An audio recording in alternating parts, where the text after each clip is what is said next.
Selamat malam pemirsa, Anda menyaksikan Spesial Dialog. Kali ini bersama saya Eva Karolin. Pemirsa, malam hari ini kami hadir di Spesial Dialog dengan isu yang sangat menarik. Kenapa? Karena malam hari ini kita akan mengangkat yang benar-benar dirasakan oleh masyarakat, terutama wilayah Kalimantan Barat, apalagi kalau bukan tentang infrastruktur. Namun kali ini kami ingin mengajak pemirsa untuk lebih melihat bagaimana kondisi infrastruktur ketenaga listrikan di daerah kita ini.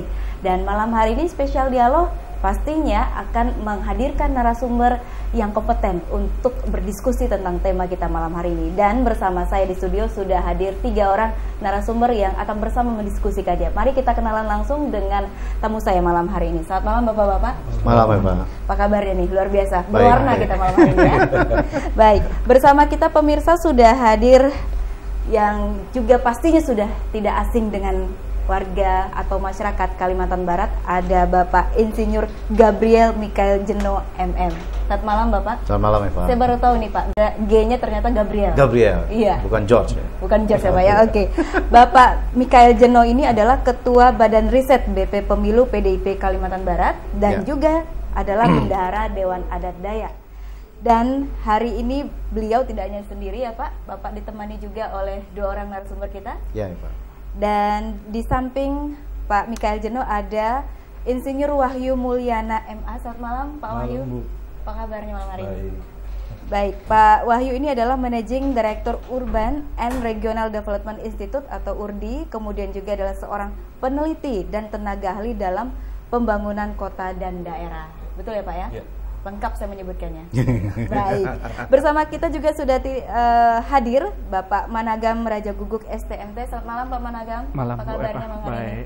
Segar juga ya Pak ya. Ya. Baik. Pak Managam ini adalah dosen pengajar di Fakultas Teknik Universitas Tanjung Pura, lebih tepatnya lagi adalah jurusan elektro. Kemudian beliau juga hadir di sini selaku pemerhati tenaga kelistrikan di Kalimantan Barat. Dan juga uniknya ini Pak Managam adalah salah satu ketua prodi berprestasi tahun 2013 yang hadir di sini. Jadi, ya. Baik Bapak-bapak, ini unik sekali dan sangat sensitif sekali tema kita karena siaran kita aja malam hari ini didukung oleh listrik, gitu ya. Dan saya yakin masyarakat Kalimantan Barat dan seluruh Indonesia yang malam hari ini menonton kita juga ini berdasarkan karena ada listrik kayak gitu. Nah, saya kepada Pak Mikael Jeno. Pak, kalau kita melihat kondisi Kalimantan Barat yang masih memiliki persoalan di bidang infrastruktur, terutama ketenaga listrikan, seperti ya berapa kali kerap diarpet, kemudian juga masih banyak daerah yang gelap gulita. Menurut Bapak, tanggapan Bapak seperti apa dengan kondisi Kalbar saat ini? Silakan. Baik, terima kasih Eva. Selamat malam masyarakat Kalimantan Barat. Adil Katalino, Bajromin Kasaruga, Pasengat Kajubata. Memang listrik adalah suatu hal yang sehari-hari buat kita, tapi karena sehari-hari itulah maka kita tahu bahwa listrik di Kalimantan Barat ini memang sangat kurang, Eva. Itu yang pertama. Jadi secara jelas kita tahu, kita mengalami sebagai orang biasa, sebagai masyarakat Kalimantan Barat, bahwa antara supply dan demand, antara permintaan dan penyediaan ini memang terjadi gap yang luar biasa di Kalimantan Barat dalam ketenaga listrikan ini. Itu adalah tantangan kita hari ini, itu adalah faktanya kita hari ini. Makanya kita harus berusaha untuk mencari bagaimana jalan keluarnya, bagaimana solusinya, mendorong pemerintah baik di tingkat pusat maupun di tingkat daerah untuk mempercepat, mengakselerasi supply listrik ketenaga listrikan di Kalimantan Barat supaya bisa memenuhi demand yang ada di masyarakat. Kira-kira sebagai gambaran umum seperti itu. Oke, baik. Nah, kalau misalkan kita mengambil satu kalimat lagi untuk menambah tentang infrastruktur ketenaga listrikan ini, yaitu sebagai basic need untuk kebutuhan atau kecukupan energi listrik untuk mendukung keperluan hidup, kemudian terkait dengan pembangunan ekonomi di Kalbar. Kalau Bapak pakai rating kayak gitu ya, rating listrik ini menduduki rating berapa? Pokoknya kita kondisinya terbatas lah, itu intinya. Kalau kita lihat dari demand kan kita bisa kelompokkan. Pertama tentu demand untuk rumah tangga gitu ya. Kemudian untuk publik, kemudian untuk sosial, kemudian satu lagi sebenarnya yang sangat signifikan yang mendorong perekonomian kita adalah permintaan listrik untuk industri. Oke. Itu yang menjadi isu yang sangat kritikal. Tentu di luar untuk kebutuhan lain seperti rumah tangga, pemerintahan, dan sosial yang lain. Baik. Industri itu yang menjadi kata kunci. Permintaan listrik untuk pengembangan industri di Kalimantan Barat, untuk meningkatkan ekonomi Kalimantan Barat, untuk membuat growth engine atau mesin pertumbuhan ekonomi Kalimantan Barat, itu yang menjadi isu kritis dalam hal ini. Nah, awal saja diskusi kita sudah agak sedikit panas gitu ya. Pak Michael Jeno sudah melontarkan ide untuk listrik industri. Saya kepada Pak Managam. Nah, Bapak sebagai seorang pengamat, secara umum Bapak melihat kondisi infrastruktur dengan pertanyaan yang sama di awal tadi seperti yang sudah saya sampaikan kepada Pak Michael Jeno. Apakah Kalimantan Barat terutama infrastruktur kelistrikannya menurut Bapak kondisinya seperti apa? Selamat malam buat masyarakat Kalimantan Barat juga, buat Ruai TV.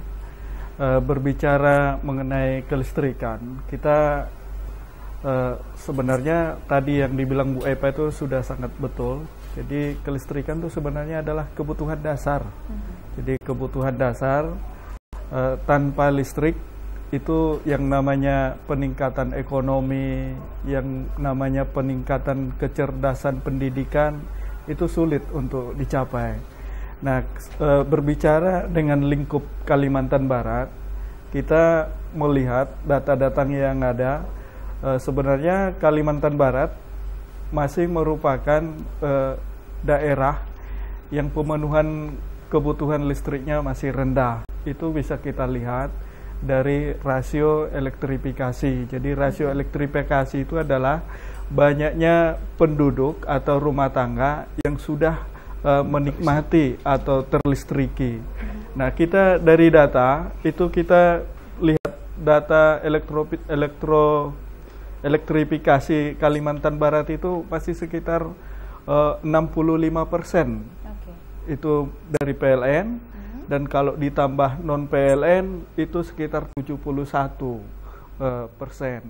Nah, itu berarti ada sekitar 30-35% lagi penduduk Kalbar yang masih belum menikmati listrik sama sekali. Oke, nah, itu pernyataan agak ini ya. Rumah tangga. Nah, rumah tangga ya. Rumah tangga. Baru rumah tangga. Nah, itu dari data. Kalau kita secara kasat mata lihat, kalau khususnya di daerah, kita melihat masih banyak daerah, misalnya di daerah Badau, di daerah Manis Mata yang ujung-ujung sana, itu perbatasan, itu listriknya cuma malam, siangnya padam. Nah, belum lagi seperti pernyataan Pak Jeno tadi, Pak Michael Jeno, ya itu masih basicnya masih rumah tangga, belum ke industri. Jadi ya itu memang kita masih itu fakta di lapangan. Iya, fakta di lapangan. Saya kepada Pak Wahyu sebelum kita break ya, tapi seperti ini nanti dijawab segmen selanjutnya. Bapak, menurut Bapak melihat sumber daya alam Kalimantan Barat ini kita tahu bersama-sama dan kita mengakuinya ini luar biasa sekali. Nah, untuk menunjang ketenaga listrikan, SDA seperti apa yang bisa dimiliki oleh Kalbar untuk bisa diekspos? Tapi nanti Pak, kita harus ke segmen berikutnya. Baik pemirsa, tetap bersama kami, Spesial Dialog akan segera kembali.